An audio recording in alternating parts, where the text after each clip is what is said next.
आप देख रहे हैं सुदर्शन न्यूज।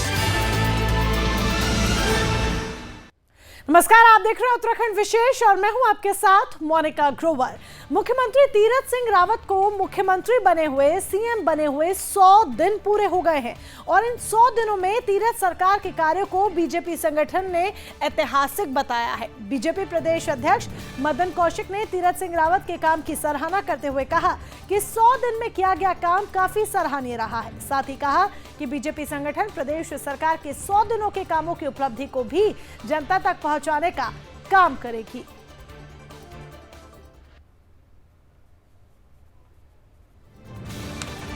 तीरथ सिंह जी के बहुत शानदार गए, जहां हम लोगों ने कोरोना काल में एक महत्वपूर्ण पूरे प्रदेश में काम किया।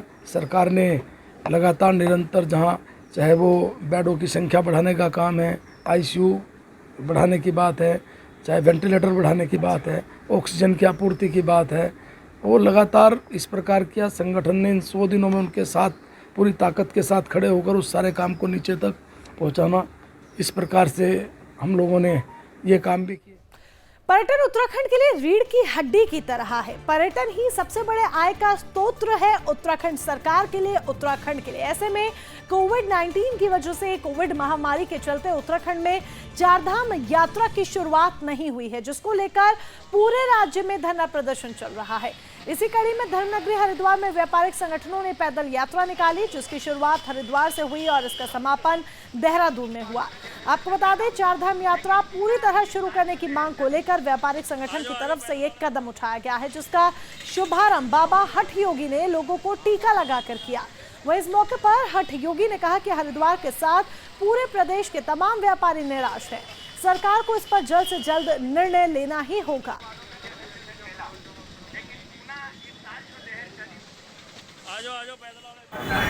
ये जो आज हमारा ट्रेवल मतलब जो है संयुक्त मोर्चा का एक मार्च निकाला जा रहा है हरिद्वार से मुख्यमंत्री निवास देहरादून के लिए। जो हमारे सूबे के मुख्यमंत्री जी हैं, मुख्य हैं हमारे सूबे के, हम उनसे कुछ मांगे रखने जा रहे हैं। जो हरिद्वार से चारधाम यात्रा जो बंद पड़ी है, चारधाम यात्रा चालू हो।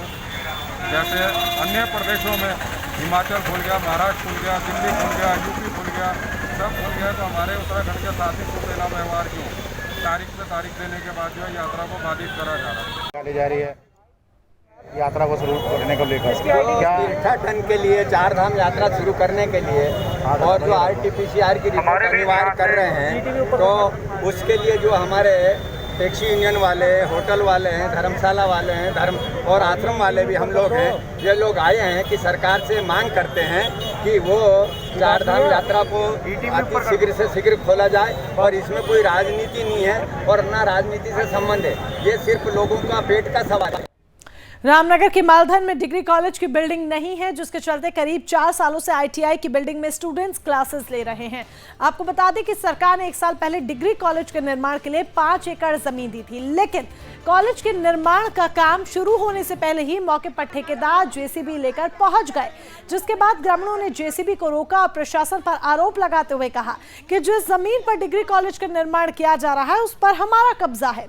दरअसल यहाँ पर ग्रामीण लंबे समय से रह रहे हैं और उन्होंने 30 सालों से जमीन पर अपना कब्जा जमाया हुआ है, लेकिन कोर्ट की तरफ से ठेकेदारों को कॉलेज की बिल्डिंग बनाने के लिए 1 साल का समय मिला है। वहीं सूचना मिलते ही मौके पर पहुंची पुलिस ने मामले को बमुश्किल शांत कराया।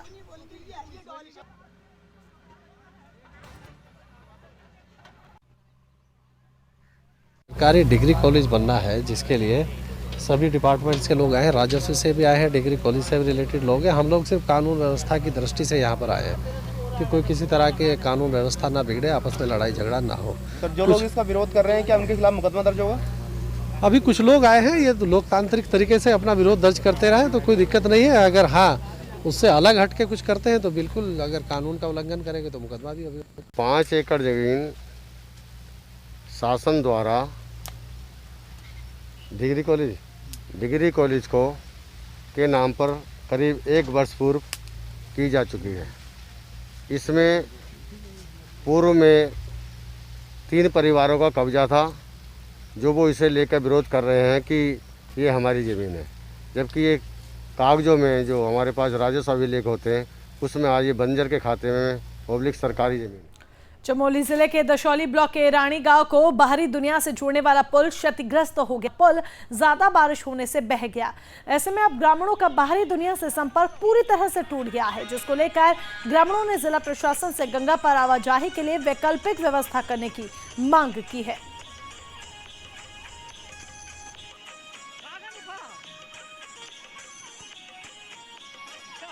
निजमुला घाटी के ईरानी गांव जो दसौली ब्लॉक का सबसे दूरस्थ गांव है, उसमें एक पैदल लकड़ी का जो पुल था वो आज सुबह की बारिश में उसके आसपास के अप्रोच में पानी आने लग गया है। बहुत लोग बड़ी मुश्किल से उसमें आवाजाही कर रहे हैं और पीएमजीएसवाई के द्वारा जो सड़क काटी जा रही है उसके बीच में एक पुल बनना था, झिंझी पुल, जो 65 मीटर का। अगली खबर की तरफ रुख करेंगे। नरेंद्रनगर स्थित पुलिस प्रशिक्षण महाविद्यालय में दीक्षांत समारोह का आयोजन किया गया, जिसमें मुख्य अतिथि के रूप में प्रदेश के मुख्यमंत्री तीरथ सिंह रावत ने शिरकत की। साथ ही क्षेत्र के विधायक, प्रदेश के कृषि समेत उद्यान मंत्री सुबोध उनियाल मौके पर मौजूद रहे। आपको बता दें, लोक सेवा आयोग से चुने हुए 18 पुलिस उपाधीक्षक और 2 जिला कमांडेंट होमगार्ड समेत कुल 20 प्रशिक्षुओं का 12.5 महीने का प्रशिक्षण पूरा हो चुका है, जिसमें 7 महिलाएं और 11 पुरुष प्रशिक्षु शामिल हैं। इस दौरान प्रशिक्षण में महिलाओं में रीना राठौर ने प्रथम स्थान हासिल किया, जिसके चलते उन्हें गार्ड ऑफ ऑनर से सम्मानित किया गया। वहीं इस अवसर पर मुख्यमंत्री ने उत्तराखंड पुलिस की साइबर हेल्पलाइन पुस्तिका का भी विमोचन किया। इसके अलावा उन्होंने ऑडिटोरियम का निर्माण, साइबर क्राइम को रोकने के लिए कोर्स शुरू करवाने की घोषणा की। कमांडर माननीय मुख्य अतिथि महोदय को सम्मान। जब हम लोग बीमार हो गए और हमारे सभी सीनियर्स डीआईजी महोदय ने बहुत ध्यान रखा उन लोगों का, हम फिर से एक बार हेल्दी फील करने लगे और फिर से हम लोगों ने जी जान से मेहनत की। हमारे सभी ट्रेनर्स जो हैं उन लोगों ने हमारी समय समय पर हम सभी का उत्साहवर्धन करते रहे, तो इन सभी कठिनाइयों को हम लोग आसानी से उनका कैसा सर, जैसे कि संबोधन में हमें हमारे डीजीपी महोदय ने कहा है कि हमें पीपल फ्रेंडली पुलिसिंग करनी है और इसी के साथ हमें साहब नहीं बनना है, तो जनसेवक बन के काम करना है। तो मेरी यही प्राथमिकता रहेगी कि मैं जनसेवक बनकर संवेदनशीलता से अपने दायित्व का निर्वहन करूँ। जो 17 प्रशिक्षु जो है वो यहाँ से पास आउट होंगे। कुल लोग हमारे 18 प्रशिक्षु थे, लेकिन एक प्रशिक्षु जो है किन्हीं कारणों से उनका परीक्षा में सम्मिलित नहीं हुए हैं, लेकिन आज इनकी दीक्षांत परेड है। ये प्रशिक्षु नए डीएसपी जो है वो यहाँ से पास आउट होने के बाद में जिलों में ये जाएंगे और वहाँ पे अपने ज़िलों की इनकी ट्रेनिंग होगी। और मुझे खुशी है कि उत्तराखंड का ये सक्सेसफुल बैच जो है वो यहाँ से निकल रहा है और मैं इनके उज्जवल भविष्य की कामना करता हूँ। उत्तराखंड पुलिस का ये 6वां डिप्टी एसपी बैच है और पीटीसी में ट्रेनिंग लेने वाला 3रा बैच है और 18 यहाँ पे प्रशिक्षणार्थी थे, उनमें से 17 पास आउट हो रहे हैं। एक को थोड़ी इंजरी हो गई तो उसको थोड़ा और समय लगेगा और बाकी डिटेल्स आपको प्रशिक्षण के दौरान बता देंगे कितने लोग कहाँ के रहने वाले हैं। इनमें से 7 जो है लड़कियाँ हैं। जहाँ एक तरफ मानव सेवा का काम करते हुए लोग प्रशंसा के पात्र बनते हैं, तो वहीं दूसरी तरफ कुछ ऐसे लोग भी हैं जो पशु सेवा का सराहनीय काम करते हुए अपनी इंसानियत और मानवता का परिचय बखूबी देते हैं। ऐसा ही काम नित्य आश्रम गौ सेवा समिति के कार्यकर्ताओं की ओर से किया जा रहा है। आपको बता दें, समिति क्षेत्र के घायल और बीमार पशुओं को गौशाला में लाया जाता है और उनका इलाज कर सेवा की जाती है। वहीं नित्य आश्रम गौ सेवा समिति के अध्यक्ष धर्मानंद पांडे ने गोपालकों से अपील करते हुए कहा है कि अपनी गायों को लावारिस न छोड़ें। साथ ही कहा कि हम गौ सेवा में जीवन भर सहयोग करते रहेंगे, जिसकी क्षेत्र में काफी सराहना की जा रही है।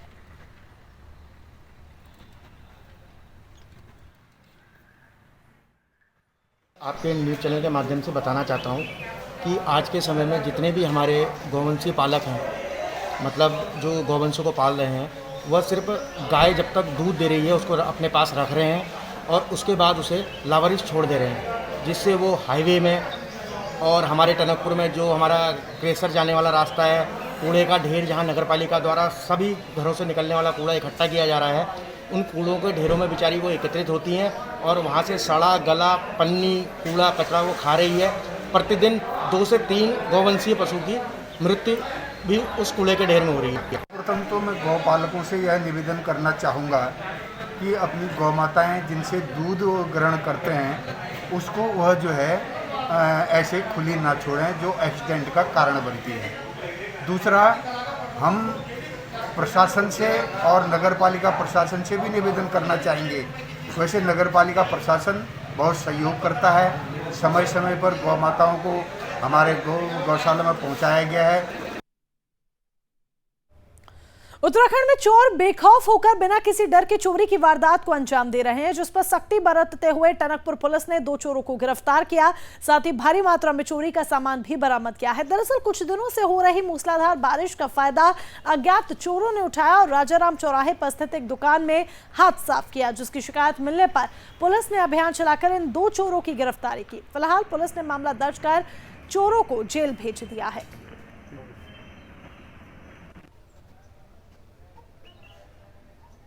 द्वारा देखा गया कि 14 जून की रात भारी बारिश थी, तो उस दिन एक चोरी की घटना संजीव कुमार नामक व्यक्ति की दुकान में हुई थी, जिसका ताला काटकर अज्ञात चोरों द्वारा उनके दुकान से कुछ सिगरेट और गुटखे इत्यादि जो है चोरी कर लिए थे। हमारे द्वारा इस घटना का खुलासा करते हुए आसिफ और वसीम नाम के 2 लड़कों को पकड़ा है। इनके द्वारा बारिश का फ़ायदा उठाकर दुकान में आड़ लेकर ताला काटकर उसकी चोरी की गई थी, जिसमें दोनों चोरों से चोरी गया माल बरामद कर लिया गया है और उनको आज रिमांड हेतु माननीय न्यायालय पेश किया जा रहा है। टनकपुर में एक तरफ जहां पुलिस अधीक्षक नशे की रोकथाम के लिए नशे के कारोबारियों के खिलाफ कार्रवाई कर रहे हैं, तो वहीं दूसरी तरफ पुलिस और एसओजी की कार्रवाई के दौरान चंपावत जिले में 3 स्मैक तस्कर को गिरफ्तार किया गया, जिसके पास से पुलिस ने भारी मात्रा में स्मैक समेत एक वाहन भी बरामद किया। फिलहाल पुलिस ने स्मैक तस्कर के खिलाफ मुकदमा दर्ज कर लिया और तीनों आरोपियों से पूछताछ जारी है।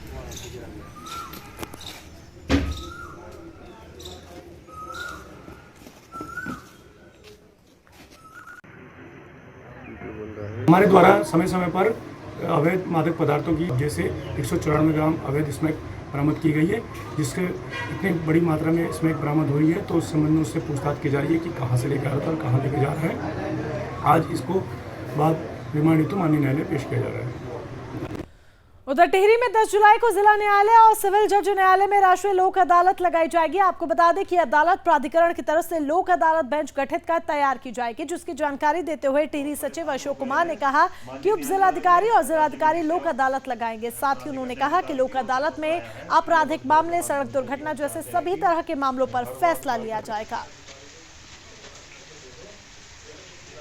पेंडिंग है, लोग परेशान हो गए हैं। क्रिमिनल वाले छोटे मामले आते हैं, जो कंपाउंडेबल मामले हो, समझौता वाले मामले हो या छोटी प्रकृति के मामले हो, घरेलू हिंसा के मामले हो, इन सब। हरिद्वार की नदियों में अवैध खनन का कारोबार फल फूल रहा है। जिले में वन माफिया, खनन माफिया, शराब माफिया समेत अन्य छोटे अवैध कारोबारियों को जोर शोर से बोलबाला इनका चल रहा है। आपको बता दें, सुखरो नदी में खनन माफियाओं ने कई मीटर गहरे गड्ढे बनाए हुए हैं, लेकिन प्रशासन की ओर से इसी जगह पर दोबारा पट्टा आवंटित कर दिया गया है, जिससे देखकर लग रहा है कि नदी अधिकारियों, मंत्रियों और खनन माफियाओं के लिए सोना उगल रही है, जिसकी शिकायत करने पर जिला प्रशासन जानबूझकर अनजान बना हुआ है। आपको बता दें कि प्रशासन ने नदियों में आरबीएम की चोरी रोकने के लिए रिवर ट्रेनिंग नीति के तहत चैनलाइजिंग खनन के पट्टे आवंटित किए, लेकिन इसके बावजूद भी अवैध खनन पर लगाम नहीं लग पा रही है।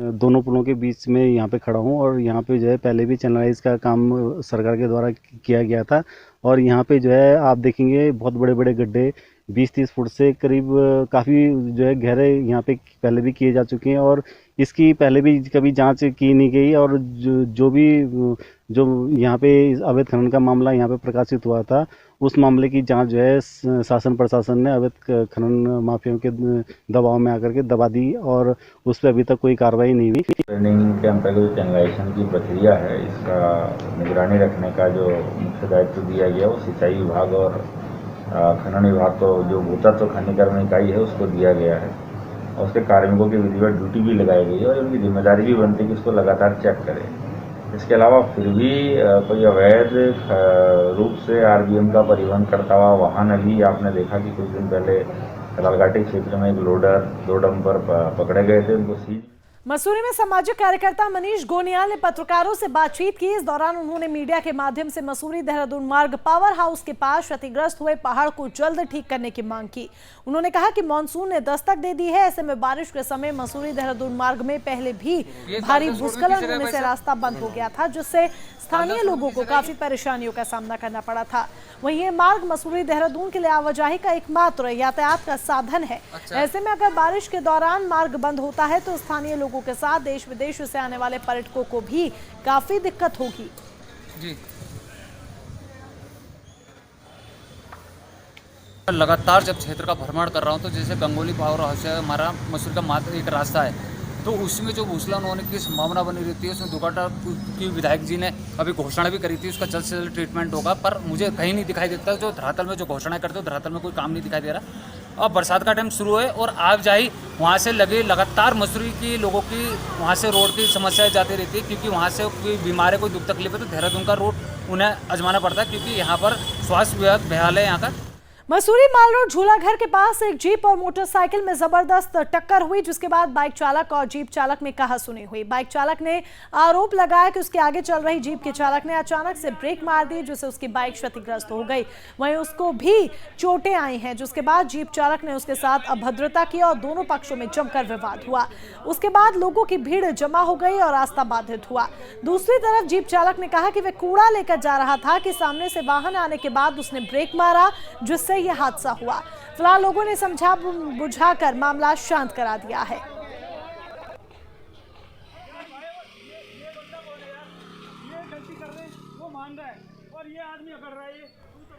कोरोना के मामलों को देखते हुए प्रदेश भर में कोविड कर्फ्यू लागू था, जिसमें अब छूट मिलनी शुरू हो गई है, जिसके चलते व्यवस्था धीरे धीरे पटरी पर भी लौटने लगी है। इसी कड़ी में रुड़की सिविल अस्पताल में भी स्थिति सामान्य नजर आने लगी है। अस्पताल प्रशासन की ओर से ओपीडी शुरू करने के साथ साथ सामान्य मरीजों के उपचार के लिए अस्पताल में एडमिट करना शुरू कर दिया गया है। हालांकि कोरोना काल के चलते सरकारी अस्पतालों में कोरोना का इलाज चल रहा था, लेकिन अब इसे दूसरे इलाज के लिए खोला गया है और व्यवस्थाएं भी सुचारू होती जा रही हैं। वहीं रुड़की सिविल अस्पताल के सीएमएस डॉक्टर संजय कंसल ने बताया कि कोरोना संक्रमण का ग्राफ घटने के बाद से अस्पताल में सभी डॉक्टर मरीजों का उपचार कर रहे हैं। बीच में 2 या 3 दिन कोई पेशेंट नहीं था, इसके बाद 2 या 3 पेशेंट रोज आ रहे हैं, जा रहे हैं। अभी फिलहाल 2 पेशेंट हमारे यहाँ भर्ती हैं और हमने अपना रूटीन सर्विसेज शुरू कर दी हैं। पिछले हफ्ते 10 दिन से हमारा ओपीडी शुरू हो गई है। पिछले 4 दिन से हम लोगों ने नॉर्मल डिलीवरी जो और नॉन कोविड पेशेंट्स हैं उनकी चालू कर दी है और हमारा कल से वार्ड भी ऊपर का हम लोगों ने चालू कर दिया है जनरल पेशेंट्स के लिए। नीचे हमारा कोविड के पेशेंट्स रहेंगे अगर कोई आता है तो, और ऊपर के फ्लोर पे। इन दिनों चेन स्नैचिंग के मामलों की संख्या में लगातार इजाफा हो रहा है, जिस पर सख्ती दिखाते हुए रुड़की की पुलिस ने क्षेत्र में चेन स्नैचिंग करने वाले एक बदमाश को गिरफ्तार किया, साथ ही एक सोने की चेन भी बरामद की है। दरअसल क्षेत्र में चेन स्नैचिंग की गई घटनाएं हो चुकी हैं, जिस पर पुलिस लगातार ऐसी घटनाओं पर रोक लगाने की कोशिश कर रही थी। तभी मुखबिर की सूचना के आधार पर इस बदमाश को गिरफ्तार किया गया, जो चेन स्नैचिंग की वारदात को अंजाम देने वाला था। आपको बता दें, आरोपी बेहद शातिर है और कई आपराधिक मामलों में लिप्त है। फिलहाल आरोपी के खिलाफ मामला दर्ज कर लिया गया है और आगे की कार्रवाई जारी है। केस एक ऐसा था जो इसमें कोई क्लू था नहीं। 5 को था, इसमें सीओ रुड़की और इंस्पेक्टर रुड़की इनकी टीम के द्वारा लगातार प्रयास किए जा रहे थे और मैनुअली घटना को इनके द्वारा कल 16 तारीख को जो मेन मुलजिम था उसकी अरेस्टिंग। सतपुली के जाखड़ी खाल तहसील में देर रात एक गाड़ी अनियंत्रित होने से दुर्घटनाग्रस्त हो गई, जिसमें वाहन चालक समेत वाहन में सवार 3 युवकों की मौके पर ही मौत हो गई। वहीं ग्रामीणों ने आनन फानन में इस घटना की सूचना पुलिस को दी है, जिसके बाद मौके पर पहुंची पुलिस ने तीनों शवों को पोस्टमार्टम के लिए अस्पताल भेज दिया। फिलहाल हादसे का कारण पता चल नहीं पाया है।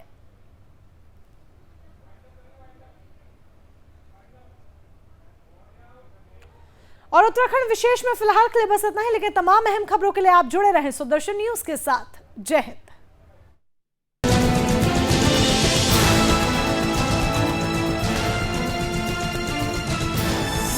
आप देख रहे हैं सुदर्शन न्यूज।